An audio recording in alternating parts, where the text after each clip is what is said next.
I was coaching a group of 330 at Australia's largest insurer, IAG, and they wanted to transform in a very hidebound, very conservative business. And I didn't really know how to do it. I was the only change agent there for 330.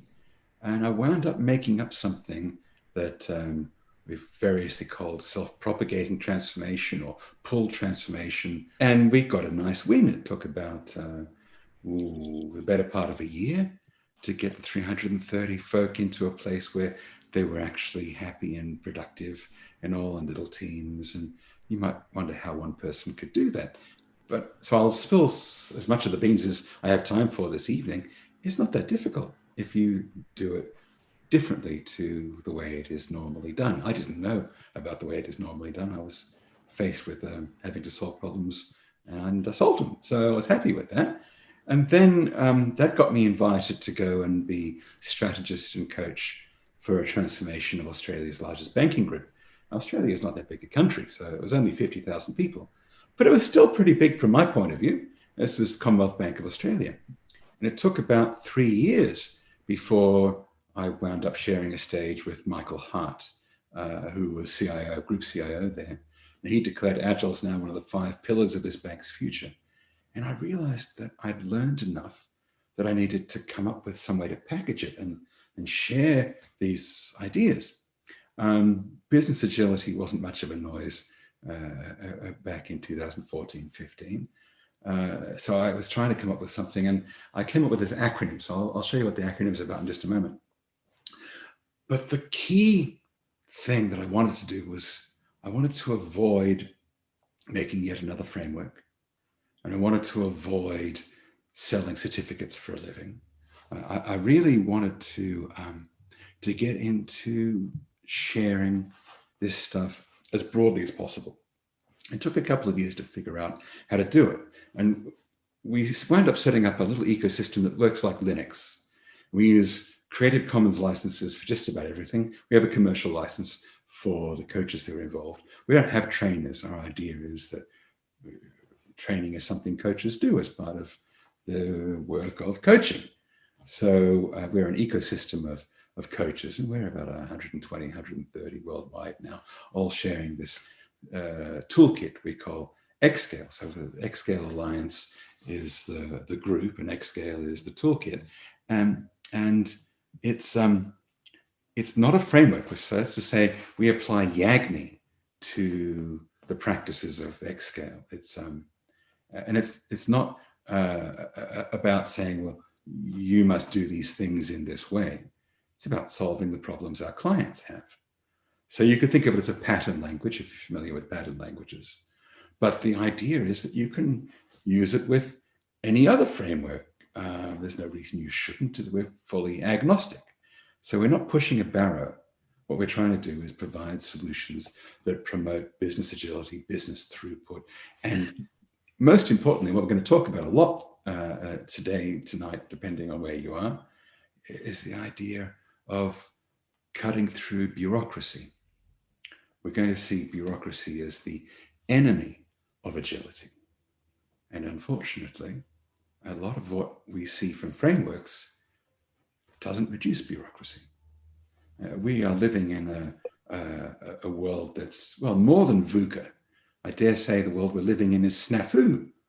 And a lot of the stuff that people are doing with agile frameworks doesn't help.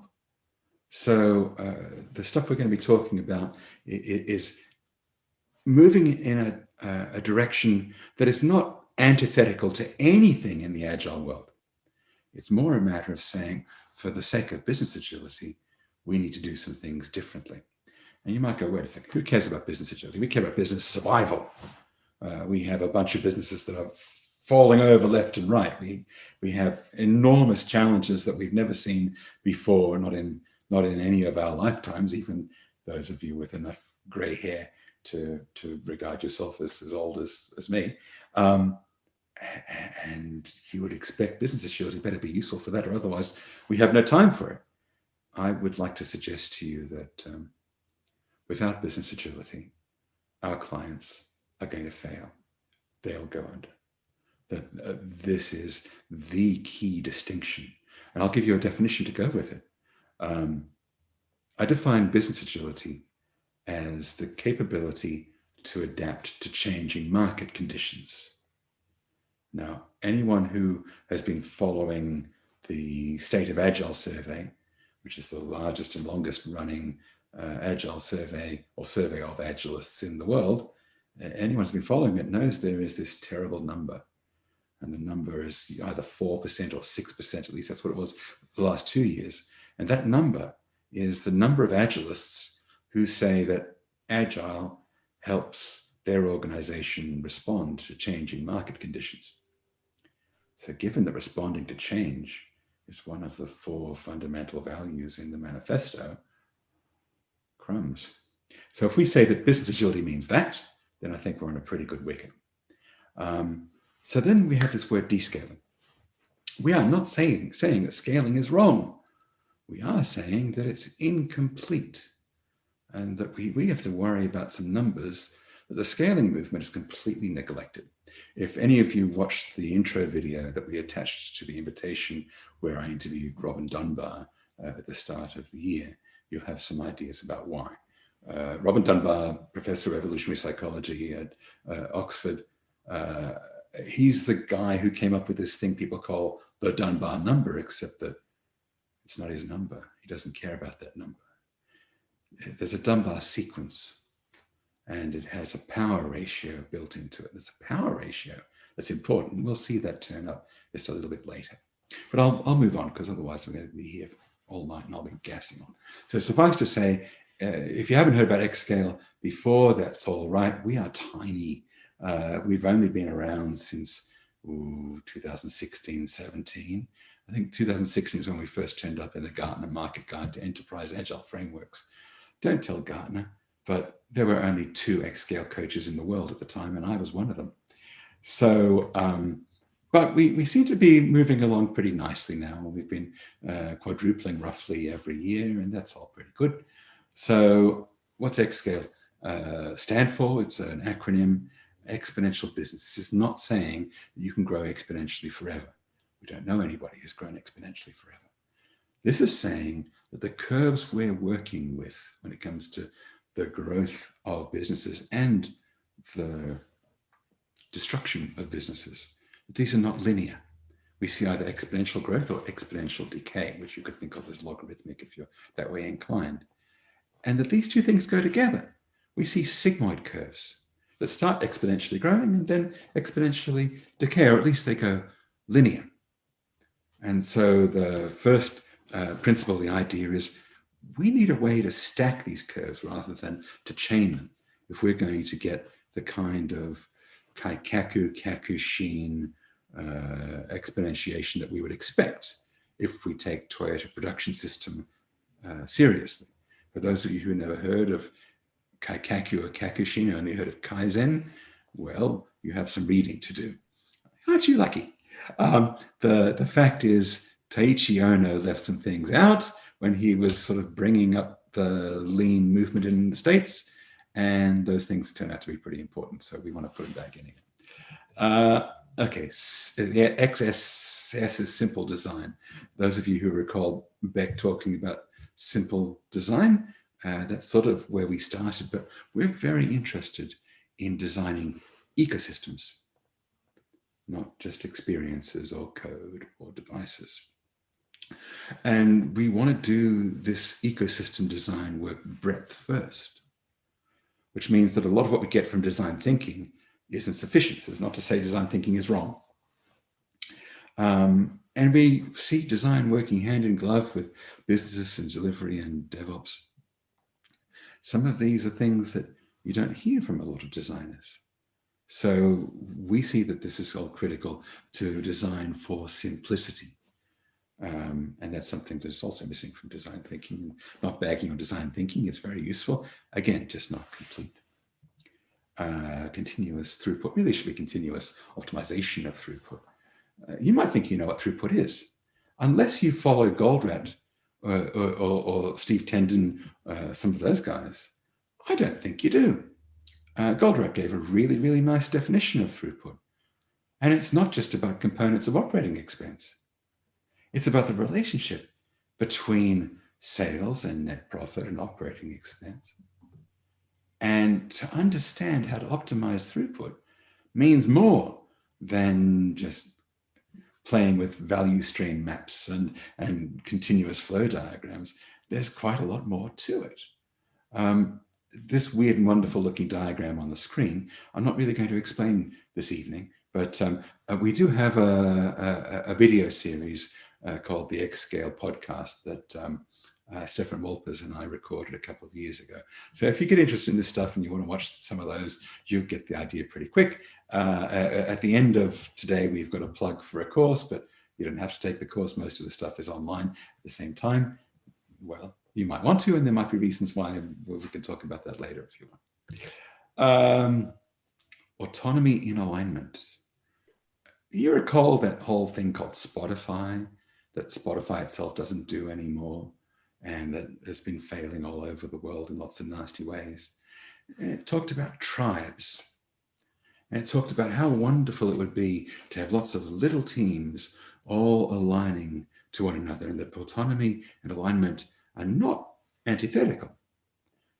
Well, the claims are okay, but they didn't actually go and look at real First Nations people to understand how real tribes do their business. They just made it up. And we thought, well, why don't we actually try and understand what real tribal societies actually do? And it turns out that the most sophisticated, at least the one most sophisticated we've been able to find, is a tribal society called the Haudenosaunee. And you might have heard of them as the Iroquois or Iroquois, which was what the Europeans called them, what the French called them. Iroquois was a slang word, I think, for snakes. So it's not a very complimentary word, but they've taken it to heart in the sense of calling themselves Iroquoian peoples. But I want to immediately disavow any sense of cultural misappropriation. We learn from these guys. We are inspired by these guys. We do not pretend to be these guys. And in fact, they do a lot of things we couldn't do if we wanted to. But they came up with this thing called the Great Law of Peace.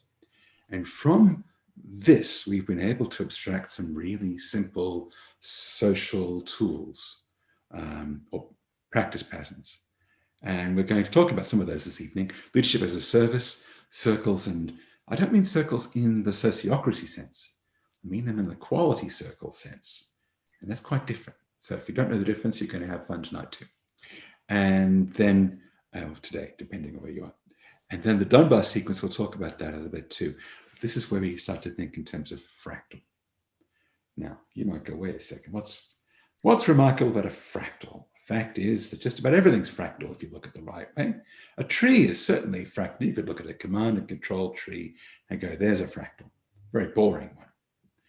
We would understand organizations as fractals because we get a metric out of it. And we're going to talk about that metric. And the metric is the fractal dimension as applied to org charts, as applied to graphs. And you might think, wait a second, I know something about fractals and I don't know how to do that. So we'll talk about that a bit too. There's a reason why that's a really powerful metric. But when we talk about fractal organization, what we're really interested in is increasing the fractal dimension, because that gives us an ability to think about how we can increase the richness of communication, both within a hierarchy and across a hierarchy. So we'll talk about that a bit too. And that's how we can get autonomy and alignment. We'll come back to it. Triple loop learning. This is, if anyone who's seen the logo for Scrum anything knows about double loop, where you're trying to optimize workflow and value flow. We found that there is a third kind of flow that's critical to get business agility, and it's the flow of learning through the organization. So to be able to optimize this, that gets us into this idea of pull-based transformation, because it's a better way to go about that kind of optimization of learning flow. there are structures that we're going to talk about this evening that fit into this idea of threes of threes of threes of threes. So in sense of fractal, we're kind of looking at a very limited number of levels of that. If you could think of, it says the word squad, should probably say the word team. We're trying to avoid using special source words, but that's okay. It's an old diagram. Some of my slides here I've souvenired from old decks, so we don't usually use Spotify language, and there's a good reason for that too, which we'll come to. But anyway, the idea is we don't want to have arbitrary numbers of teams in streams, because it doesn't work very well. It's very difficult for people to organize themselves if you have too many of them. They can't get the alignment piece to work very well. So what we've found through experimentation, using a workshop we call the Game Without Thrones, and there's one of those running for free online this month if you get interested in it. What we found is that these threes, with a couple of neat practice patterns, they give us some advantages we can't get any other way. So that's why we have this cute looking diagram, which we sometimes use as a logo too. And then finally, in XSCALE's ecosystems thinking, we define an ecosystem as a network of mutual benefit. We're going to try and understand how mutual benefit could come to dominate a culture. I'm going to reinterpret a little online animation some of you might have seen called The Evolution of Trust, but I want to interpret it in an organizational cultural way. And that's going to give us an idea about how we could promote the development of ecosystems even in an organization that's presently dominated by bureaucracy. Now, I've got some definitions of bureaucracy later on, so I'm not going to go into enormous detail now, but I do want to explain the graphic here. This is a picture of a permaculture farm. Permaculture was invented by two of my countrymen, Dave Holmgren, and I always forget the other one because he's dead. Oh, well, doesn't matter now. Anyway, it'll come to me. These guys in the 70s were convinced that the world didn't have long, that it was all going to go belly up when we ran out of fossil fuels. And everybody would have to leave the cities and go back to the land. And so they designed a set of principles and practices for human-intensive smallholding farms. Well, I don't think the world is going belly up. Obviously, it's not enormously healthy at the moment, but I am enormously optimistic about our opportunities in this century. And anyone who wants to argue that with me, I would be delighted. But maybe when we get to a bit of Q&A, we can talk about that if you want to. I'm hoping I'll give you enough food for thought that you'll completely forget about that, and I might raise it at the end. But that's okay. I believe we are heading towards an age of abundance once we get past our current teething troubles, which might take some decades. Anyway, so suffice to say, ecosystems thinking in the abstract is critically important to us.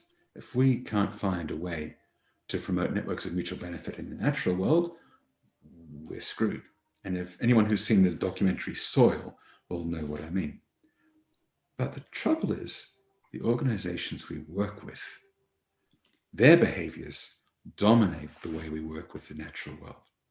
If we can't promote networks of mutual benefit inside those organizations, it doesn't really matter what we do with the natural world. We're just going to do stupid things. Our culture, our civilization is going to do stupid things.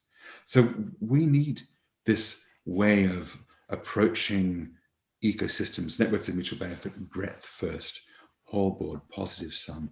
This sounds like hippie talk, but it turns out it's very concrete. And the practice patterns we get from permaculture, we've been able to generalize to real world organizations, while still being faithful to where we got them. And I can say that with hand on heart, because we ran our stuff by Dave Holmgren and he gave us a nice blessing. So anyone who's interested in that, we can talk through that too. There's a lot of stuff about how we've been using this over the last 5 years on xscalealliance.org, and that's kind of our external hub. It's undergoing a very large revamp at the moment because it reflects the ideas, but most of XScale Alliance is kind of invisible on xscalealliance.org. I mean, you can find some of the names, but we're trying to make the community more visible there. So nevertheless, it makes a neat content hub at the moment, and when it comes to events and so on, bookings and that sort of stuff. All right, enough about XScale, whatever the heck that's supposed to be. Let's talk about the meat and potatoes of today. So we want to talk about fractal organizations. Well, every organization is a fractal, but the kinds of fractal, the kinds of structure we see. When we talk about fractal dimension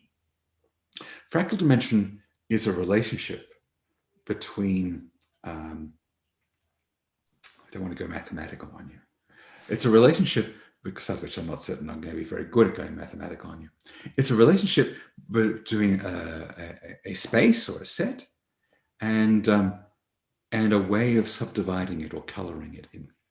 So if we were to think about ordinary dimensions, lines and planes and volumes and so on, well, we have very simple relationships between the way we subdivide them and the sizes of the parts, the numbers of the parts and the sizes of the parts. They're very linear. When I subdivide a plane, I usually expect I'm talking about things where I worry about surface area, where I have the square of the dimensions. If it's volumes and I'm talking about cubes of dimensions, if it's a line that I'm subdividing, then I expect I'll be able to measure lengths. But there are some ways of chopping things up that give you fractional dimensions. And that's where this fractal stuff comes in. So we're going to come back to that idea. For now, I'm going to talk in real world terms and leave anything mathematical sitting on the back burner. That's more food for thought than anything else for now. So Apple under Jobs, there's this lovely fellow, Manu, I'm trying to remember his last name. I think it's Contel, something like that. Anyway, he did these famous cartoons for Business Review, I think it was Business Review Weekly, where he sort of had satirical looks at the org charts of different organizations. So this was Apple under Jobs. And then, well, when Jobs turned up his toes, it kind of got chaotic for a while. And then Cook and, well, for a while, Cook and Ive, and then Ive kind of, along with a lot of other very notable worthies at Apple, they all wound up taking a walk. And Cook introduced a lot of very traditional command and control structures, committee-based stuff. And it's affected Apple's behavior. Pretty obviously, Apple hasn't really changed its product line, except cosmetically, since Jobs died. I mean, I guess they introduced the Apple Watch, but it's just a small iPhone, really. And it's only sold like 30, 40 million units, where one generation of iPhones sells 1 billion. So not really very significant. Everything else has stayed the same. They're not really in the innovation or disruption business anymore. They doubled in size in the last decade of Jobs' life, 5 times in that decade. And since Jobs died, when he died, I think they were worth about 600 million. I don't think they've actually doubled once in that time. So their behavior has changed. And I'm going to suggest to you that move from directly responsible individuals, that phrase, DRI, directly responsible individuals, there's a special meaning to that. It does mean what it sounds like, but it means more than that. So that movement from DRIs to committees is a movement towards bureaucracy. And we're going to talk more about bureaucracy as we go along. There are plenty of other large businesses that have their own bureaucratic problems, different kinds. And this is again Manu Control, just very, very nice cartoons. I really like what he does. But I don't want to go into enormous depth on what these things look like. I want to understand why. What are the game theoretics that lead an organization towards business agility or towards bureaucracy. Now, I feel like before I go on, since there's an awful lot of me gassing on in what I'm intending for this evening, so I want to stop for a moment and do a bit of Q&A before we go on, because I'm going to walk you through something that's animated next. So any questions, perhaps if you write them in the chat, then Rich could read them, and then he can tell them to me in order of whichever he feels is the most interesting. So do try and make your questions interesting. How would that work? While people are putting messages into the chat, we already have one there from Abby. Yeah. So Abby, do you want to come off mute and read out your question for Peter? Evening, Peter. Always good to hear from you. Likewise. Yeah, always. Always. I call encyclopedic Peter. That sort of information. I'm just old. There's nothing encyclopedic about it. I'm just old. No, as I say, it's always good to listen to you. Quick question, Peter. This question was lingering on my mind for quite a while. Now, how do you allocate work to teams? Oh, it's a really according to me, that I've seen like value stream mapping is a standard practice as per enterprise architecture guidelines, right? Yeah. Is there any other method or any other tool and technique you would suggest to get the team involved and allocate work to them? Absolutely. It goes off in a slightly different direction than we're going this evening, but if you go looking online for Pirate Canvas and 3D Kanban, then you'll see a good amount of stuff there. The basic idea is we want feature teams to be delivering features, one feature at a time to a team, and we don't want the team to deliver stories from a different feature until they've finished this feature. We think of features as the atoms of release planning, and we don't want them to do that with the stories from more than one feature, because if they do that, then it's going to take longer to deliver both of these features, and then you're going to lose ROI.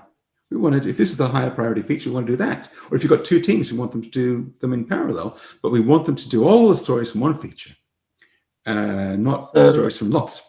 So, getting back to your question, if we have teams delivering features, then we want streams, business streams of teams that focus on an epic. And we'll break that epic down into features. And we want to do this just in time. We want to do this using a Yagni approach so that we don't have very many cards on the wall. And that way we can adapt quickly. So a lot of the trouble with value stream mapping, there's nothing wrong with value stream mapping, but a lot of the trouble with the way that people use this stuff is they break everything down to a story level, and you've got all these little ticky-tacky things. And then when change happens, you've got a lot of cost of change in moving all those stories around. If you do this sort of breadth first approach where you're mapping epics to streams, and then within those streams, mapping features to teams, then you have a much easier time. So Peter, is it like dependability? Basically, we want to decouple features and create teams individual, isn't it? So that there's no dependability across both the teams.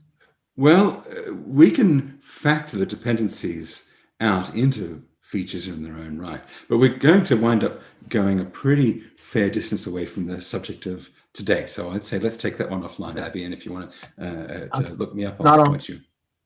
Cool. Okay. No, that's fine. Thanks, Peter. So, Rich, any more questions, or shall we move on? We have another one here from Hafith. Yeah, go for it, Hafith. Hello, hi, thank you. So yeah, my question was about the reductive word when you spoke about the ecosystem learning. Yes. I just wanted to know more about that when we speak about iterative and reductive. What does that word stand for? Okay, so there are two reasoning systems we get from the Greeks, deductive and inductive. And then in design thinking, there was a bloke in the 19th century named Peirce who came up with this thing they call abductive reasoning. And we wanted to do something that would reflect a different approach to any of those. And to give you an idea about the approach, you're familiar with the children's game of I Spy or Hot and Cold. kids will say, I start my life something beginning with C and chair. Okay. It works very well in a room. But if you allow them to play I Spy with My Little Eye, something in the entire universe, they cannot play that game. They'll spend forever guessing, and they'll get very annoyed and they'll start crying, and that sort of thing happens. And unfortunately, in design thinking, that's also a problem. We don't really have an idea about the frame. So the idea with reductive is more like the kids' game of 20 questions. One child says, I've thought of something in the universe, and the other child says, well, is it animal, vegetable, or mineral? You might say, well, it's mineral. Okay, is it bigger than a bread box? Yes. Is it bigger than a whale? Yes. Is it bigger than the earth? Yes. And so as we come up with these yes and no questions, we are eliminating whole huge high dimensionality swathes of the universe with every question. We are reducing the universe of inquiry until one child is able to go, Barnard's star, you're talking about Barnard's star within 20 questions. Now, I'm not saying that your kids are going to get to Barnard's star, but it doesn't matter. You get the idea. This is the Sherlock Holmes method. When we eliminate the impossible, whatever remains, no matter how improbable, must be the product we want to release. Make sense? Okay. Yeah, I just maybe have a friction on this. So you'll be agreeing with me that when we are making this frame smaller, we are hindering creativity sometimes, because the impossible, according to you, is not the impossible according to me. So this is kind of closed questions rather than open questions, and it depends. But I agree with you. It can be helped by experts. But again, if we bring up these experts to make this frame, then this means that we are doing the opposite job of what we want to do. I think we are having a violent agreement. I don't want to limit the frame. I want to make it explicit. Because if it's explicit and we can test the assumptions, well, then we have a chance of discovering that some of our assumptions are bad, and there's actually a whole bunch of things we could do to hit the market that we're not even thinking about. So I think we're on the same page. All right. I'll take one more question before we go on, if there is one. Otherwise, we'll go on. Yeah, I was going to say, Peter, how much time do you still need to finish off? Because we do have another question here. And I think it's good, this question at the moment is bringing people into the conversation rather than just listening. So I'm not in a hurry. Excellent. As long as we can finish on time, because people obviously will have other things that they're organised. No worries. So Radzi, would you like to ask your question? Hi, Peter. I was just wondering, in your mind, is fractal structural or temporal or both? Both. Because if we're talking about spaces, they could be as highly dimensional as you like. We can still make fractals in them. A fractal isn't necessarily something that's a coloring of a two-dimensional plane. So we could also be thinking about discretized spaces like an org chart. And there are ways of dealing with those in terms of fractal dimension as well. So, for example, we could be thinking about a graph as a subset of a clique. And then we could say, okay, well, there are cliques coming in multiple different sizes. So how could we understand how these subsets are turning up in these cliques? And of course, there are other ways of dealing with fractals on networks of box counting and so on. But I like that idea that we work with the most general aspects of graphs, cliques and cycles and so on, to be able to describe them there. So if you've got something where your network is changing over time, great, you've got more dimensionality, but you could still be thinking in terms of fractal decomposition. Okay, thanks. Cool. All right, let's move on. Yeah, and if people remember, keep putting questions into the chat. We'll come back to them again later. Beautiful. Okay, so I don't know how many people have seen this site. I am going to talk about it in a different context. If you have seen it before, then you might be aware of. So I'm going to go through this real quick, far faster than one should, but I just want to get some concepts on the table. So this is a dramatization of the prisoner's dilemma, of the n-party iterated prisoner's dilemma. And you might go, okay, well, I don't really know what the prisoner's dilemma is. And if I did know what it was, then I don't think I would care about an n-party iterated version of it. I am going to propose to you that this makes a pretty good model of the development of an organization or of a culture in an organization. And we can generalize pretty well from this, at least enough that we can begin to make distinctions between agile, business agile organizations and bureaucratic organizations. So you might not agree, and that's fine. I just want to get the concepts on the table and stretch your brain a bit. So the idea is we have here two players. We are this player, and the other player is a robot with a fixed strategy. And so we get to play a game with this other person with this fixed strategy. And I'll tell you what strategy is in just a moment. And in this game, we have a coin and the other player has a coin. And if we want to cooperate with the other player, we'll both put our coins in the slot. If we want to cheat the other player, we'll let them put their coin in the slot and we won't. We'll keep our coin. So if we cheat and they cheat, nothing happens. We both keep our coins in our pockets and there's no result. There's no improvement, there's no penalty. But if they're silly enough to put their coin in the slot, actually, I think it's the other way around here. We're silly enough to put our coin in the slot, -1s on us. They cheat us. You'll see it in just a moment. So if they cheat us, so in other words, they don't put the coin in the slot, we do, then they get our coin and they get another 2 coins. There's actually an incentive on them to cheat us. Now, let's imagine that we cooperate and they cooperate. So we put our coin in, they put their coin in, then we both get a +2 bonus. So that he can actually do better if he cheats me. And likewise, I can do better if I cheat him.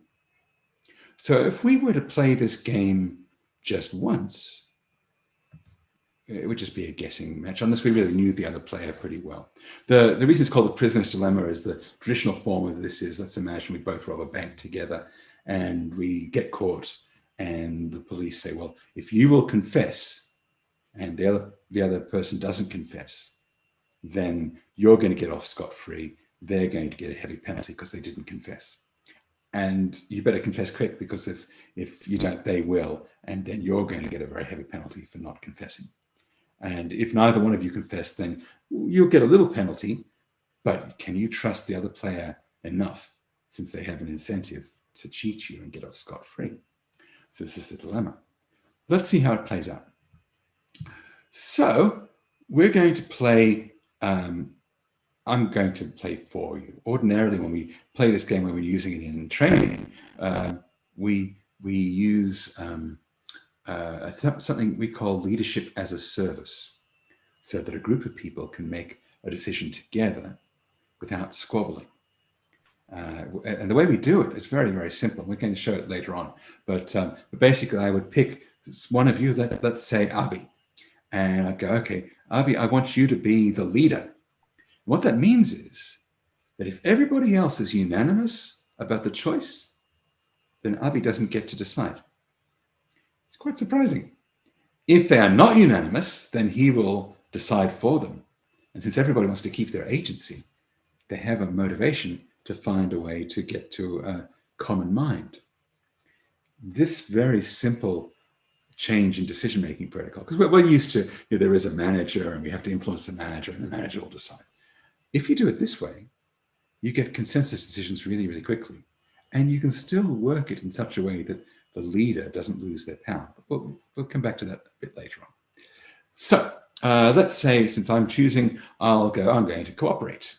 So I've got the red fez on and the other player cooperated as well. That's great. Well, since he's such a nice fellow, I think I can probably get away with cheating him. So I'll cheat him. Ha! I cheated him. So now I got 3 coins. He lost 2. I'm going to go and cheat him again since he's so gullible. No, he's not so gullible. Okay. How about again? No, he's on to me. I'll try cooperating this time and see what happens. Oh, he cheated me. Okay, so that chap in the blue fez, he's what's called a copycat. He plays politics. He plays the game. What he does is he starts out cooperating with you. If you cheat him, then he'll cheat you back. He'll copy what you did last time. If you then cooperate with him, he'll cooperate. But he's always aware that, you know, he can't really trust you exactly. So he's just going to try and judge how he should play based on your behavior. Now, this person in the black hat, they do something a bit different. So I'll try cooperating with them. Oh, they cheated me straight out of the gate. And the fact is, the person in the black hat always cheats. That's their strategy. And you might think, wow, I've worked with quite a few of those. And the fact is, there's a reason why people play like that. And a lot of the reason why is because they've learned that that's a way for them to get ahead. Now, this person in the pink hat, they have a different strategy again. And I don't think it'll surprise you too much. What they do is they always cooperate. So that means I can cheat them rotten and they won't respond by cheating me back. So I can take advantage of them as much as I like. It's not very nice of me. Now, this person in the yellow hat, I'm going to try cooperating with them, and they cooperate with me just fine. But if I cheat them, cowboy hat, this cowboy holds a grudge. If I ever cheat them, after I cheat them, then they will never cooperate with me again. So they cooperate right up until, so it's like a latch. They cooperate right up until I cheat them, and after that, they just cheat me. Now, there is a reason, I promise, why I'm showing you all these different strategies. We've got one more to look at, and I'm just going to tell you what this one does. So in the Sherlock Holmes hat, this is a sort of a detective. He's trying to figure out what we are doing. So he'll cooperate with us at the start. Then he tries cheating. Now, if I just keep cooperating, then he is going to realize that I never cheat. And so that means he can just cheat me as much as he likes. So he basically will always cheat. Made about his numbers in the Agile world. And perhaps we can put that into... whoever's playing the recording of me, it's kind of difficult for me to say things when I'm hearing a recording. Okay, so the question is this. What happens when these different strategies play each other? That's where it starts to get interesting. So I'm going to ask Richard. Richard, which of these strategies, if they all play each other, we're going to play 10 rounds each against everybody. So in other words, this guy's going to play 10 rounds against that guy, and then 10 rounds against that guy, and then 10 rounds against that guy, and so on. So which of these strategies do you think is going to be the winner?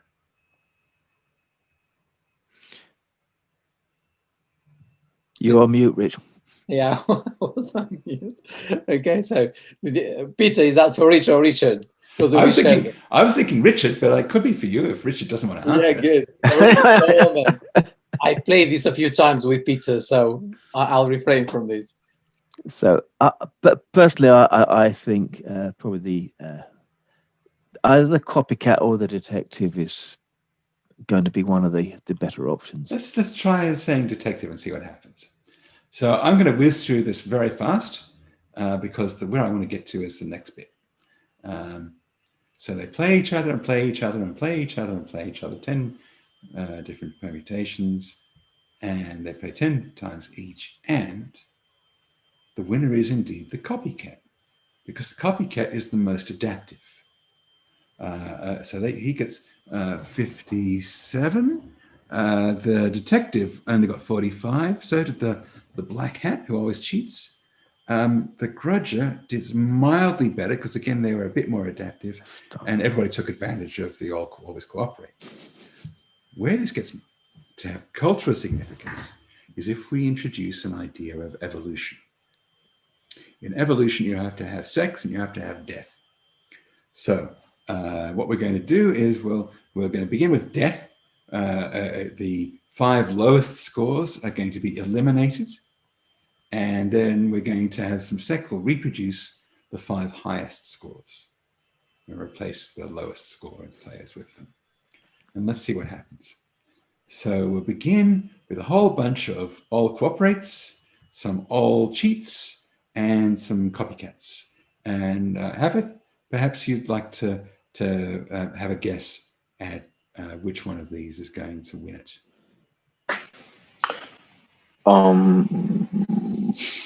I think as the majority will be cooperating, I guess the cooperation would win. Let's see what happens. So what we're doing is everybody's going to play everybody. That's why we've got all this really dense network of things. And they're going to play 10 times. And then the scores are going to be totaled up. And then we'll do this elimination of the bottom 5. So everybody plays and we eliminate the bottom 5. Uh-oh. We reproduce the top 5. Oh, this doesn't look very good. Oh dear. Oh dear. We play, we eliminate the bottom 5. Oh no. Oh, maybe these black cats are onto something. We play the bottom 5, we produce the top 5. I'm scared. Okay. And then the bottom 5. Oh, wait a second. They no longer have the always cooperates to exploit. And these copycats, they're playing each other as well as the black hats. That means they're scoring higher than the black hats, always. They play, they're at the bottom 5. Oh, so it looks like the copycats are very successful. We produce the top 5. Okay, let's try it when we've got the other strategies involved as well. And so now we've got grudges and we've got detectives. Let's see. Copycats. Well, it seems like copycats always win. But that's not all there is to it. So, well, let's start with the extreme case. We've got a whole bunch of all cooperates and life is good. And you would expect that we would see the same thing as last time, and indeed we do. The black hats eliminate the all cooperates, and then the copycats eliminate the black hats. That's with 10 rounds per match. Let's try bumping that up to 20 rounds per match. Is it the same? Looks the same. If we take it down to, say,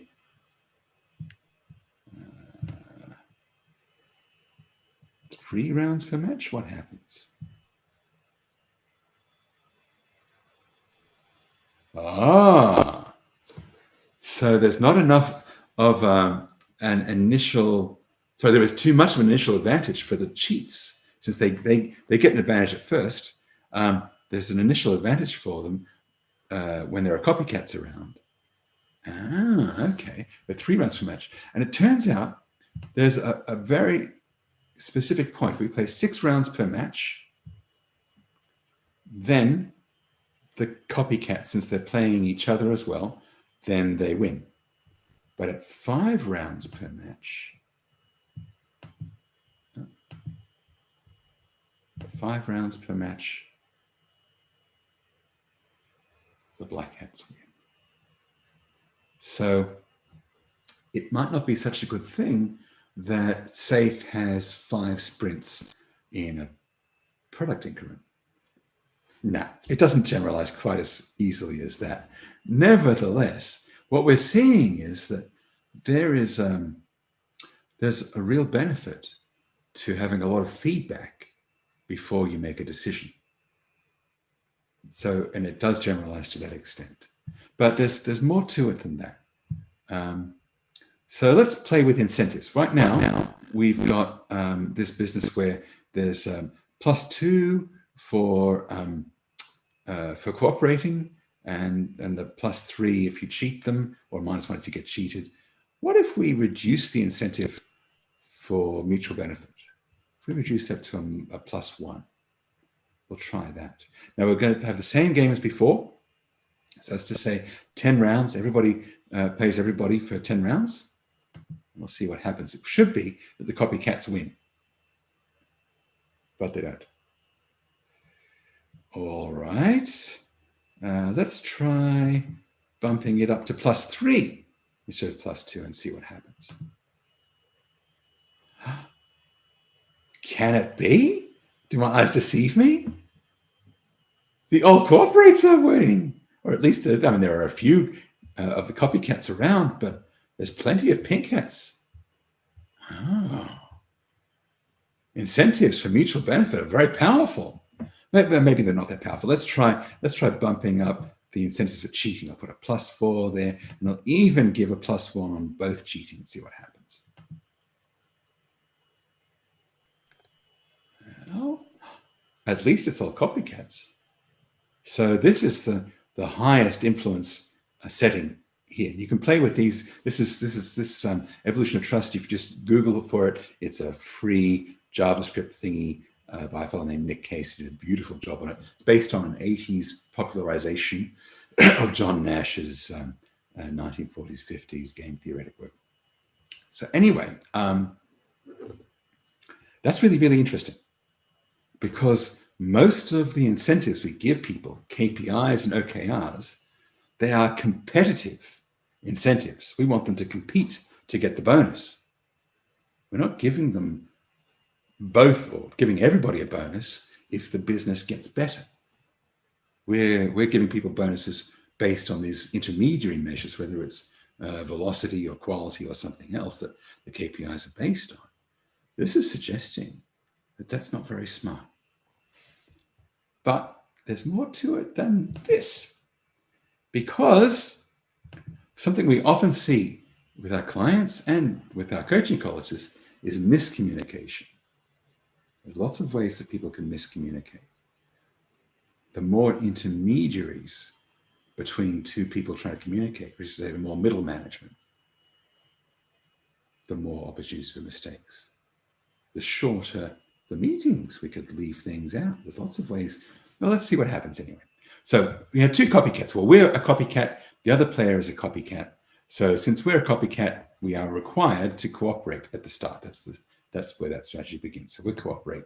They cooperate. Everything is good. And we want to go and cooperate again because we're a copycat, so we cooperate. And oops, we slipped. We accidentally cheated. But they cooperated. So since we're a copycat, we must cooperate. But they are a copycat too. So they must cheat us. And since they just cheated us, we must cheat them. And as you can see, we now have the Hatfields and the McCoys. And this is the basis for all politics in the entire history of the human race. The corporations we work for are full of people playing these games because they know that these games work, they win. So these mistakes are also extremely powerful. And to explore what happens when we can have miscommunication, we're going to have 3 extra kinds of strategy. Copy kittens are just like copycats, except you have to cheat them twice before they will cheat you. So they are more tolerant of mistakes. Simpletons, these guys are just stupid. So if you cooperate, they stop by cooperating, but if you cooperate back, they will do the same thing that they did last time, even if it was a mistake. And if you cheat them, they will do the opposite thing to what they did last time, even if it was a mistake. So their strategy is just stupid. And then we have these randoms who just do completely random things. They just toss a coin every time.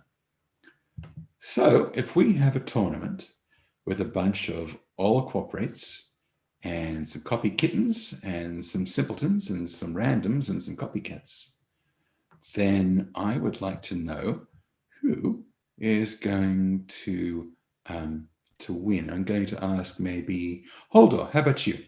Who do you think is going to win?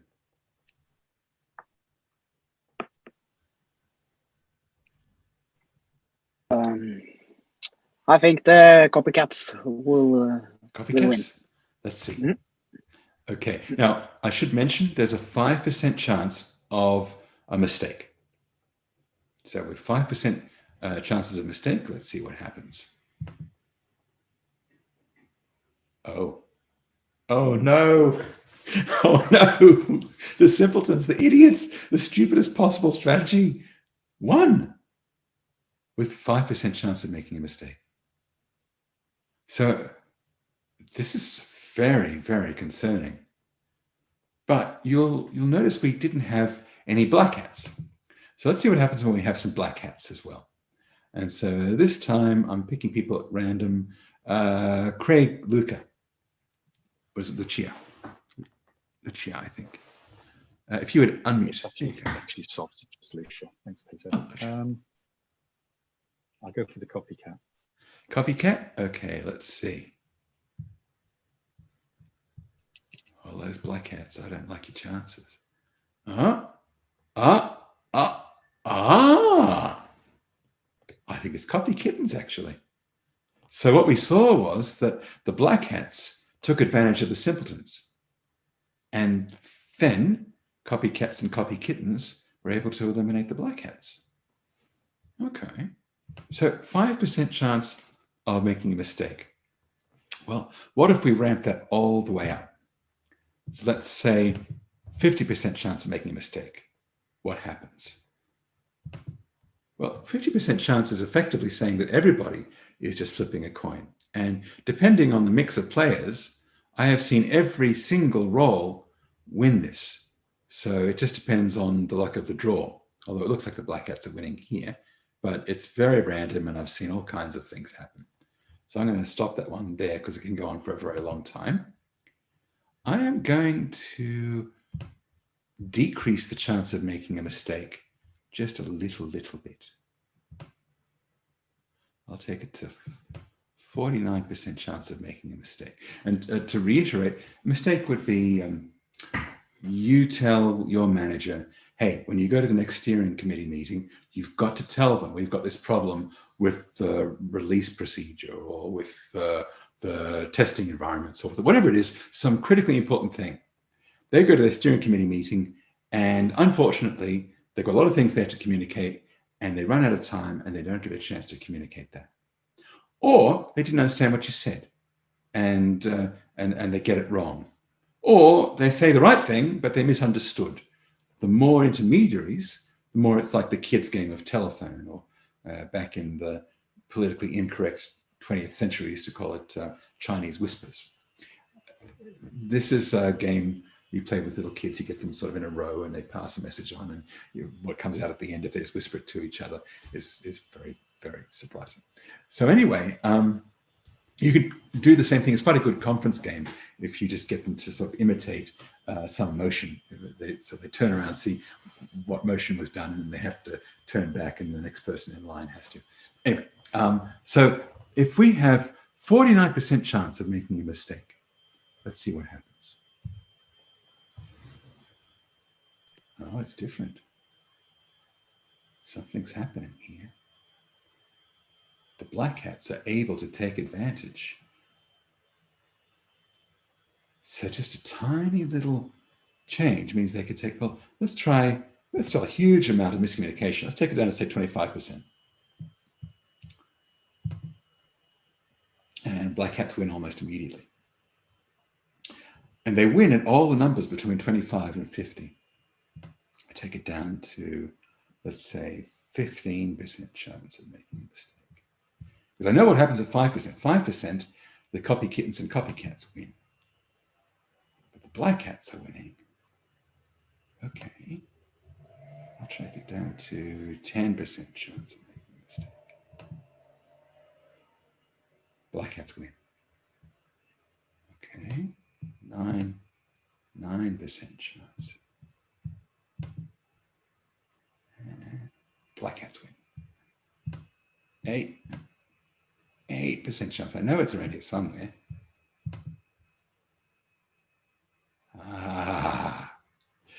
So the amount of miscommunication, the amount of intermediaries, that's really critical to the behavior of the organization. So we've learned a lot of very simple things. There's a sandbox mode you can play with, but I want to sum up the results we've got so far. So the more repeat interactions, the more that we test our assumptions in our conversation before making a decision, the more we tend to form trust relationships. Because you don't get a chance to cheat. You know you're going to have more interactions with this person, so you don't want to cheat them. The more we reward mutual benefit, the win-wins, the more we get trust forming and the lower the miscommunication. But the very biggest and most important thing of all that we have learned is a lesson about who can fix the problem. Because we are used to, those of us who are coaches, we're used to the idea that the problem is that bastard in the corner office. If only that bugger were to just straighten up and fly right, then everybody else would dance differently. It would be great. But the fact is, and most of us know this, that guy in the corner office, he goes home on the weekend, he kisses his wife, he tucks his kids into bed, he pats his dog, he has a barbecue with his neighbors. He is the soul of friendliness and trust until he comes back into the office on Monday morning and he acts like a rat bastard again. And the reason he acts like a rat bastard is because he knows that according to the rules of the game, that's the only way he can win. That's the only way he's going to keep his children fed and his wife happy and his meat supply ready to make barbecues for the neighbors. So, point is, there's only one person in the organization who can change the rules of the game. And if you are a coach, that person is you. The only people who get to say, hey, the way that we're rewarding people, the way that we've got things set up structurally, it's all promoting bureaucracy.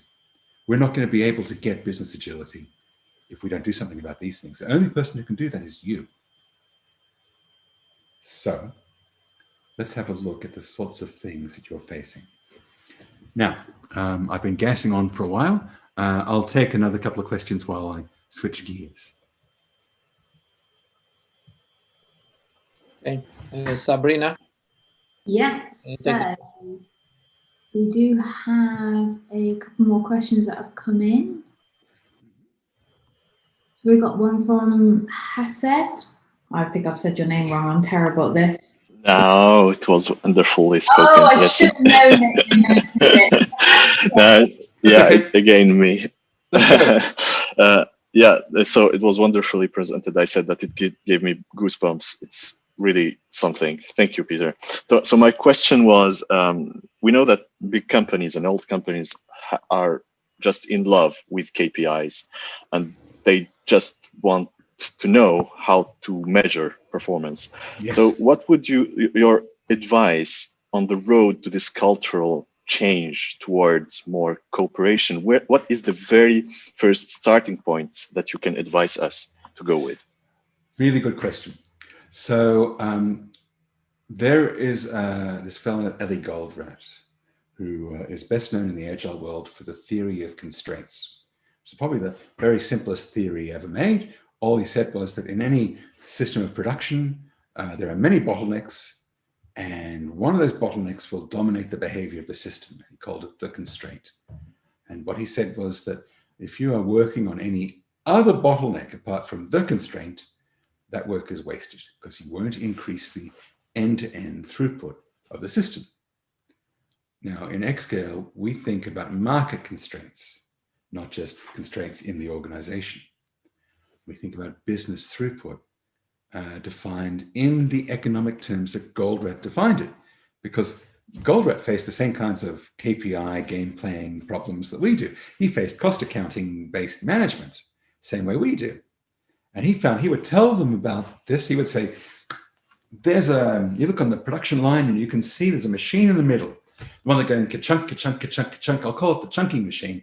That machine is your constraint. And you can see there's a lot of things going into it, and there's a little stream of value coming out of it. That is your constraint. And the managers would go, oh, Mr. Goldratt. Goldratt passed away, I think, 10 years ago, but brilliant, brilliant man. And a lot of people carrying on his ideas, in particular, ideas about throughput accounting, which is what I'm just getting to. So, Mr. Goldratt, thank you. Now we understand. What we need to do is fire half the people who are producing the inputs to that chunking machine, because that will reduce operating expense and maximize utilization. And Goldratt went, no, you buy another chunking machine. That's going to increase throughput. That's your constraint. And they would go, but that's not going to reduce operating expense.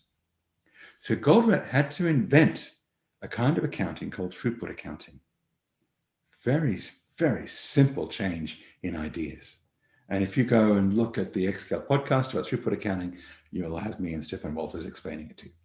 But there's lots of stuff about throughput accounting in Lean Kanban. There's lots of stuff about it in TameFlow, Agenda Shift. It's one of those things that it makes a huge difference. And if you shift the accounting paradigm to that, then you only have one problem. And your problem is you have to shift the reward models as well. There's a thing called open book management, which I'm not going to talk about here. But I do want to talk about this slide because it's relevant. This is, if you go and look on LinkedIn, I've got an article called The Tragedy of the PMO. It's based on another game theoretic problem called The Tragedy of the Commons, which I'm not going to go into detail about now because it's going to take too long. But basically, it's a kind of a game of poker where everybody winds up losing their shirt. They don't expect it. It's a really good game to play with execs. They all think they're going to win because it's the game that PMOs play. It's the reason we have technical debt. It's the reason we have legacies. It's the way legacies are generated. We have this entire agile movement, the software craftsmanship or clean coding, depending on the books you're reading, movement that basically blames technical debt on the developers, and it's not their fault. It's cost accounting and individual competitive rewards. We also have a remedy of the PMO, which you'll find on that page as well. And it's there's a set of games that we play in the XSCALE Business Agility course. It's a really neat game because it's one of those games that has this brilliant oh shit moment where the executives, as they're playing it, one of them will suddenly go, this is what our PMO is doing. We have to stop this. We have to stop this now. What we're doing is wrong. And the moment you hear that, you don't have to tell it to them. You don't have to tell them they're wrong. It's a very beautiful moment.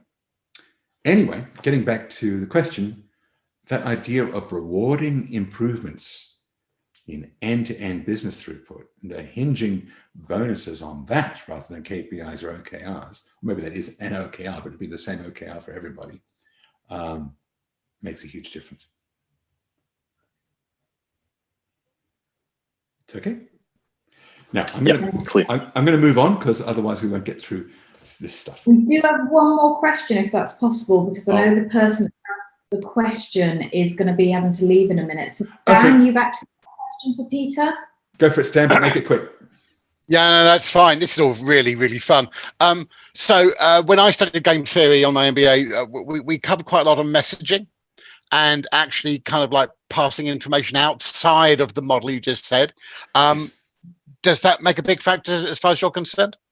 Yes, and we're going to be looking at messaging structures as we go through the next bit. So yes. Fantastic, thank you. Good.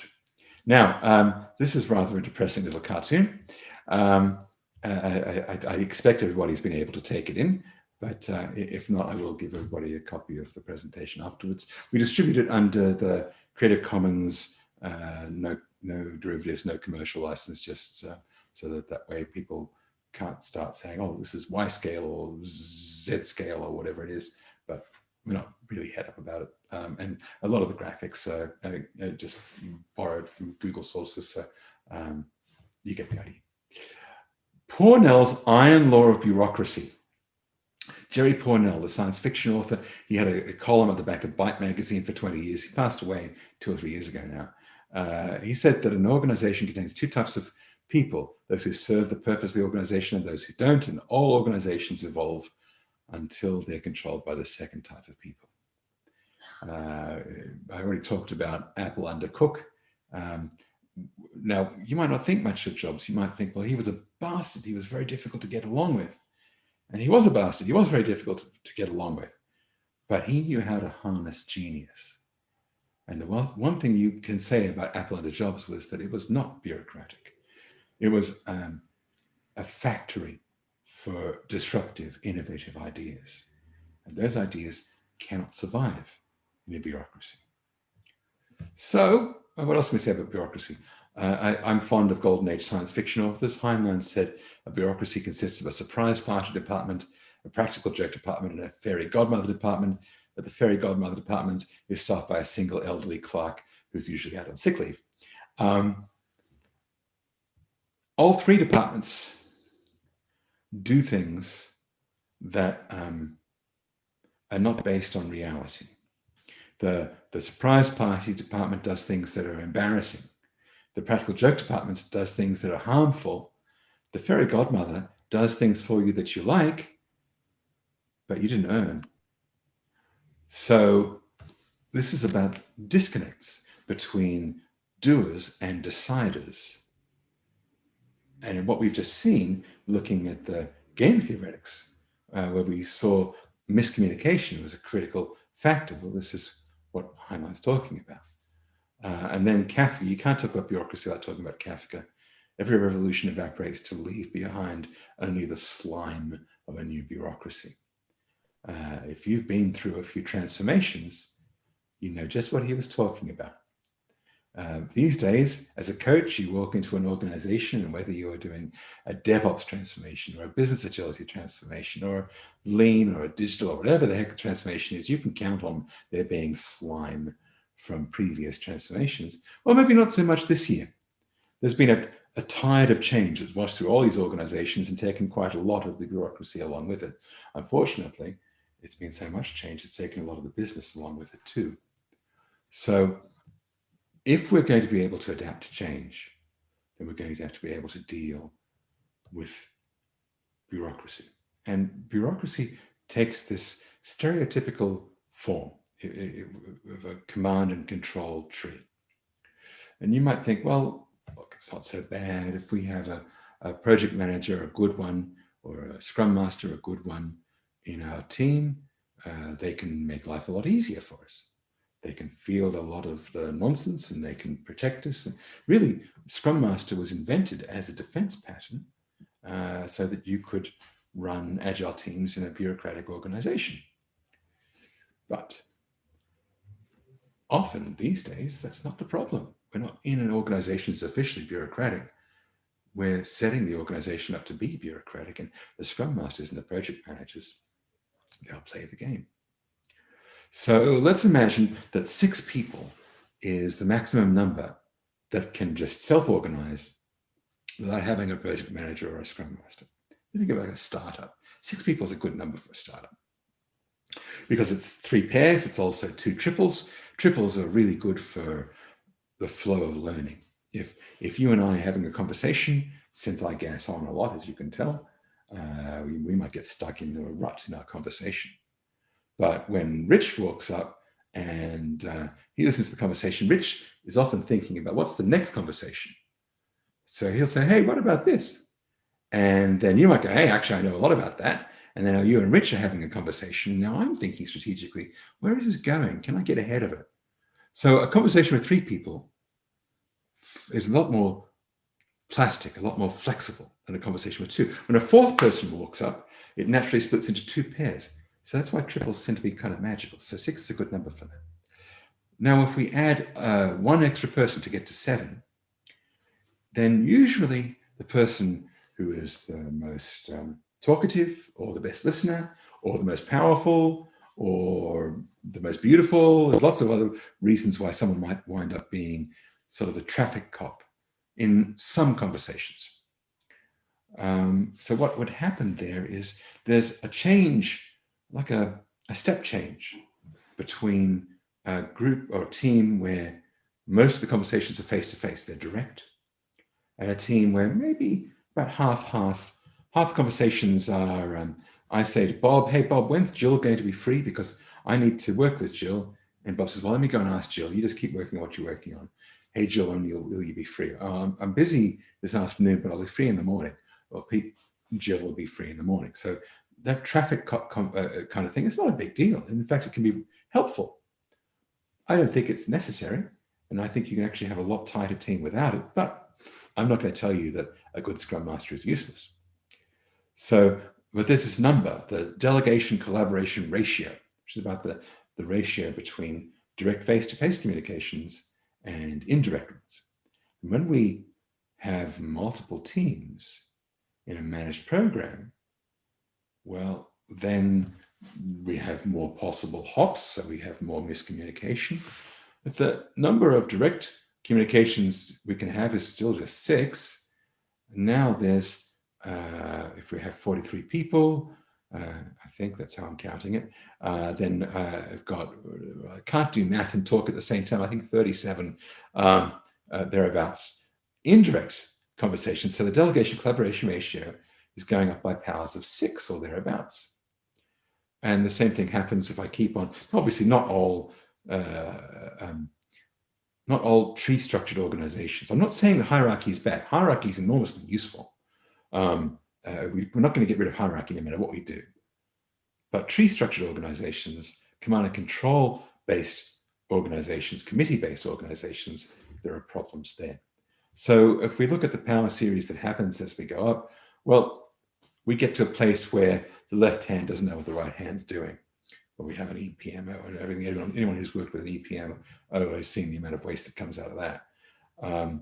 If we have the US military and there's 11 levels of hierarchy, the left hand doesn't even know that the right hand exists.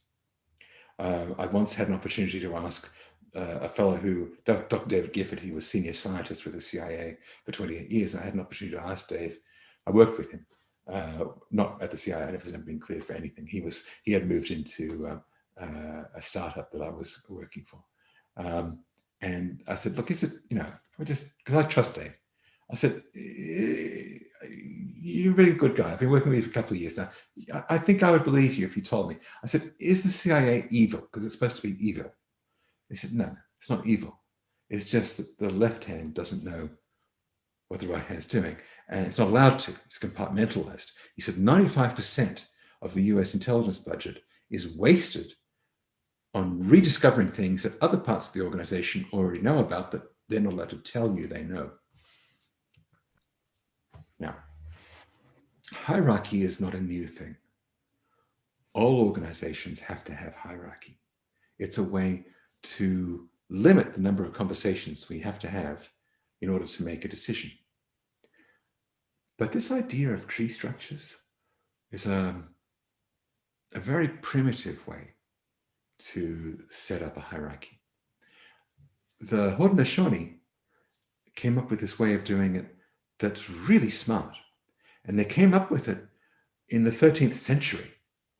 These two guys, Decanawida and Hiawatha.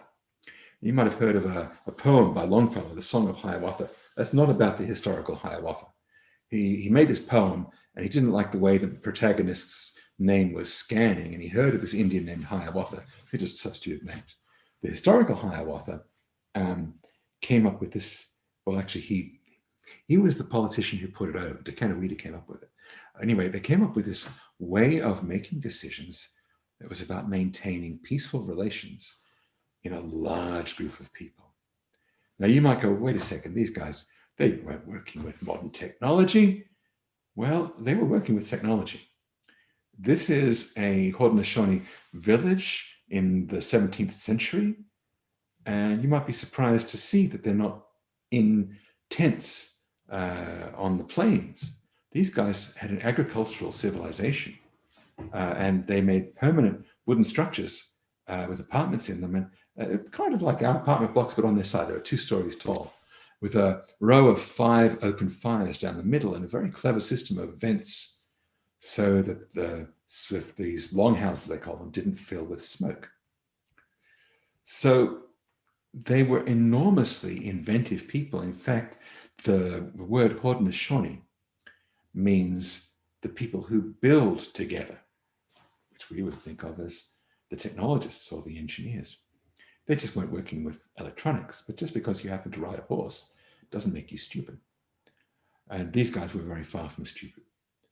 But they had a system that we could not possibly replicate. And part of the reason we can't is that they had some social concepts about marriage and the division of labor between sexes that wouldn't work for us. So, for example, inside the village, the females control everything. This is largely a matriarchal society. Outside in the woods, the males controlled everything that happened out there. But the way that these guys made their decisions was a very densely woven social fabric. They had these structures they called clans. And the idea was that if you were born into a clan and you were male, then you were not allowed to marry anyone in that clan. You had to marry someone in one of the other clans. If you're female, then you would stay in that clan. So that meant that everybody in the entire society was either your brother or your sister or your cousin or your aunt or uncle or your father or mother, depending. It was a really complex system of relations that determined who you thought of as family, as immediate family or indirect family. But basically, the way they set themselves up, they had these clans cutting across all of their decision-making apparatus. And these longhouses were both a physical and a social device for making decisions. So people lived in here. You had 10 families, 5 on one side, 5 on the other, each with a little apartment on either side of one of the fires. And those were families of 4 or 5 people. So each of these longhouses is about 50 people. And if a decision needed to be made about who was going to take grandma out for a walk of an evening when her joints got arthritic, or who was going to empty the latrines, or whatever it was, they would come up with ways to handle that using a system of treaties internal to their longhouse. Now, they also had treaties across the longhouses. The treaties across the longhouses, but between the longhouses, were not allowed to overrule the treaties within them. They had this really neat system where the eldest female in each clan would pick a male representative to go along to a council to represent the clan. If the male didn't represent the clan's proposals faithfully, then the eldest female could simply remove him. They called it taking the horns off his head and replace him with somebody else. They called them peace chiefs. So they had these little councils, very different to the way we do democracy.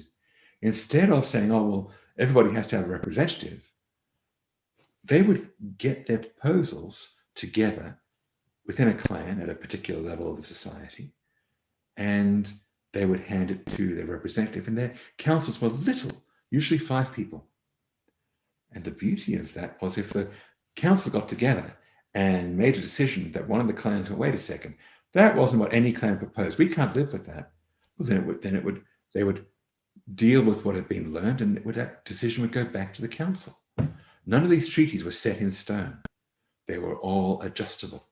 None of the treaties at a higher level, like between the longhouses in a village or between the villages in a tribe, I'll show you what that looks like in a moment, they couldn't overrule the treaties lower down. So a village treaty couldn't overrule a longhouse treaty. And if we go to the next level up, a tribe is a group of villages on each side of a river. I should probably point out, if we look at a village, we've got, just as you've got families on either side of this row of fires in a longhouse, in the village, you've got longhouses on either side of this clearing. There's an extra one where they have their village council meetings and get-togethers and so on. I think that's a row of latrines outside of that, if I understand correctly. But anyway. Peter? Yeah. Just a reminder, we're going towards the end of the time. No worries. So if everybody, if you could stick with us for another 5 minutes, would be great. Thank you. Okay. So I'm going to zip through this. The structure of the whole society is based on longhouses. Longhouses of longhouses of longhouses. So when we're talking about fractals, this has a very densely woven fractal structure. What we looked at just a moment ago was a European map of the Haudenosaunee. This is one of their maps of their society. Here, every bead is a village, and every string of beads is a tribe, and the rows of beads, the strings of beads between the dots, those are nations. At its peak, this society was between 500,000 and 1 million people, and it maintained a descaled business agile way of doing things for about 8 centuries.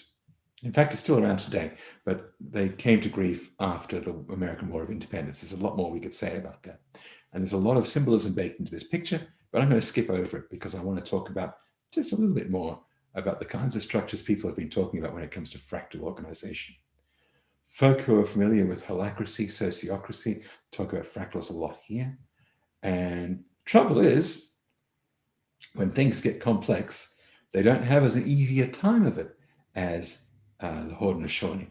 Sociocracy and holacracy, when it comes to getting a lot of people involved, have caused quite a lot of grief. We could talk about Spotify.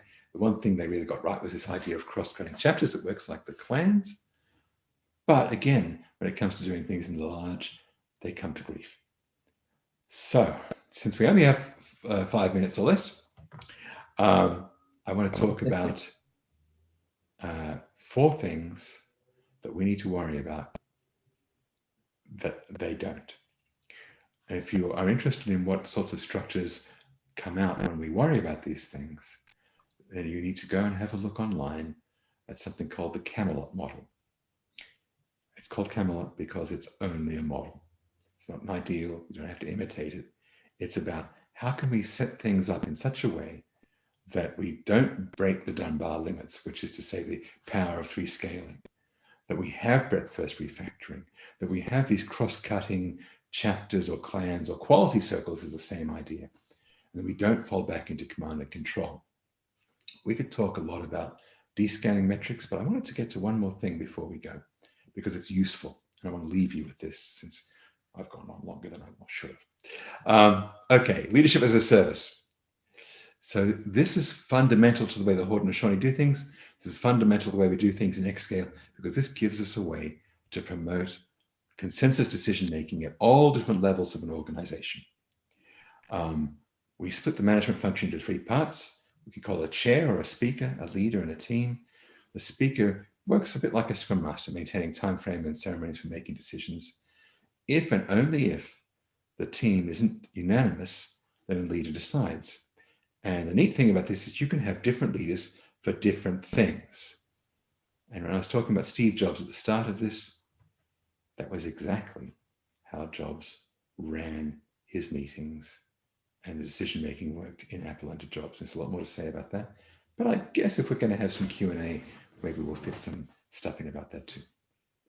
How's that for 5 minutes? Do I have any more time? Excellent stuff. Really good. Do we have any more questions? Before we do go for questions, before we run out of time, I've got to do my plug, unfortunately. So if you haven't already signed up, please do sign up to our Agile Leaders and Managers group on Meetup, so then you can get advance notice of our following meetups coming soon. We do have a meetup coming soon on the 10th of November. I've already plugged it in the chat. Also, it's my birthday on the 11th, so I'm going to force you all to have a drink. So please do add yourself. We do have space, but also please do add yourself to our managers group, Agile Leaders and Managers group as well. So I'll do a quick plug too, if it's okay.